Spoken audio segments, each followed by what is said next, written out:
So the first time I was actually taken away from my family, I was in elementary school. I was walking to the cafeteria, and then all of a sudden I was asked to call up to the front office. I thought I was in trouble. All right, the day that we were taken away from our parents, it was a rough day because one, we didn't know what was going on at first, but it all started when my parents got into a physical altercation, and me and my brothers just stood there helplessly by, just watching it happen, and we could not stop it. Typically what happens is there's an investigation for alleged child abuse, neglect, and the investigators go out and they make a decision to remove a child. And at that moment, everything changes in that child's life. So I walked into the office, and there's this random person I'd never seen before, and the principals were talking to me. You know, they were sweet talking me, and I felt uncomfortable. I was like, something's up. It's like literally like being sucked out of everything you know and into a world that you don't know anything about. And to me, that point is a point of the most trauma that a child is going to experience in probably their whole lives. And the next thing I know, I was being told that my mom was arrested and I'm going into DCF foster care. And I was put into the back of the cop car, and all my stuff, all my clothing, everything was already loaded up. I mean, we've always had an issue of parents being addicted to substances that have prevented them from being good parents. And now we just added to it with this whole population of people who have become addicted to prescription drugs. Anyone can get addicted to these pain medications. They're not living in the atmosphere of drug abusers. They just end up becoming addicted, and then it takes over their lives, and they're not able to parent their kids. When the cops came, they kind of just rushed us into the cop car, and we just sat there, and we were watching my mom cry on the bed and my stepdad in the back of a cop car, and they didn't take us away from it or try to comfort us. They just treated us like we weren't even there. That's the problem when we have a shortage of foster families. We have kids going to places just temporarily, which it just adds to the trauma that they've already been through from being removed from their own family. And we have to put them someplace else as soon as a bed becomes available. Siblings end up getting separated. They end up in placements where the parents aren't exactly a good match for the child. And eventually those placements tend to break down, and then the child has to be moved again. The day I was removed, my siblings, we all were reunited at the office of the DCF, and they were telling us that they didn't have enough room to put us with where they wanted us to put us. I was split up with them for most of the time. I think I was only with them for 2 years, and that was in that one foster home. My relationships with my siblings since I was in foster care definitely decreased. Like I never got to spend enough time with them, figure out how they're doing, how their grades are doing or anything. I pretty much started having to live my own life and worry about myself instead of my family.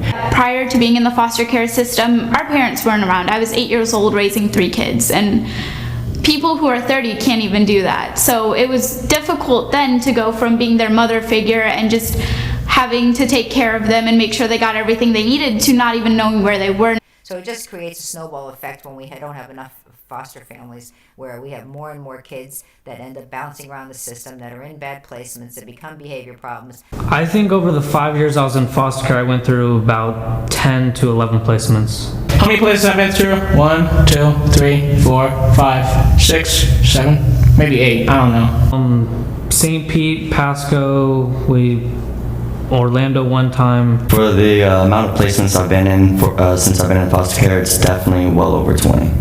I've been to Ocala, I've been to Tampa, I've been to Leesburg, I've been near Orlando, I've been to Lecanto, I've been to Brooksville, and so I've been in a lot of places. We just bounced around home to home.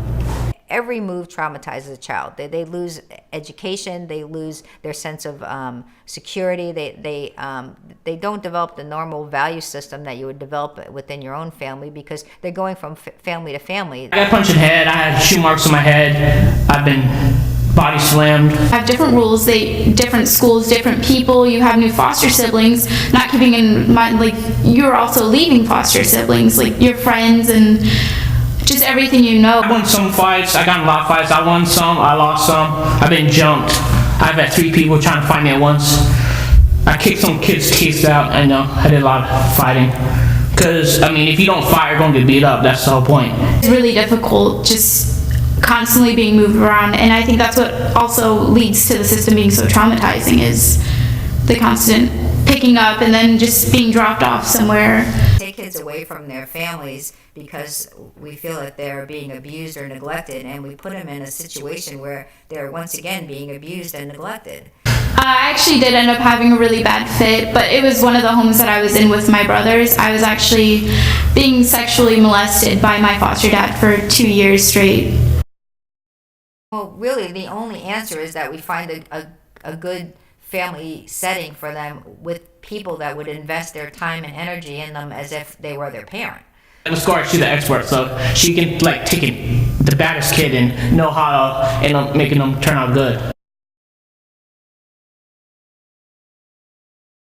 If I would have had one good family and started off and stayed with them my whole time in foster care, it would have made it easier, because not only do you build a bond with them people, you don't have to switch and just keep restarting over and over with your relationships. Studies show that kids that are the most resilient, that survive the most difficult times and still end up rising above it, they typically have that one relationship, that one key person, that person that helps them get through things, and they describe that's what saved them. Whenever she did come to see us, she would bring me a book because she knew I liked to read, or I think she also brought my brother's books or like little games that we could play while being in our placement. Really nice having her there, because throughout foster care sometimes you feel like you're so alone and that nobody really actually loves you or cares about you because they could just be doing it for the money or something like that. So it was really nice to have her show, like, oh, I remember you like books, here's a book. He actually treated me like a father. Like, if I was doing something stupid, and it was the first placement I was at where my brother was actually kicked out for misbehavior, and then I started acting up and misbehaving,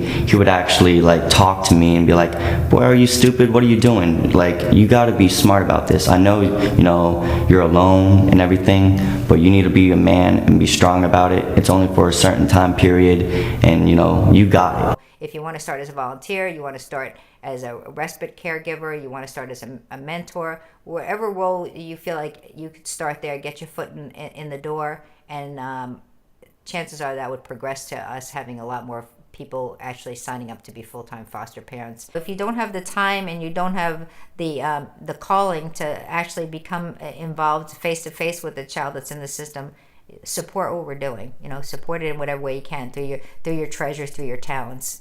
Support what we're doing for the sake of our kids. Beauty about being part of a village that's raising the children is that we don't need a lot from one person. We just need a little from everyone. So if you have the talent and you want to bring it to us, if you have the desire to care for a child, bring it to us. If you have an extra $20 a month that you could provide, you know, a lot of $20 a month can go a long way. You know, it doesn't have to be one person doing a lot. We just need everybody to do their share, and then we can raise these children.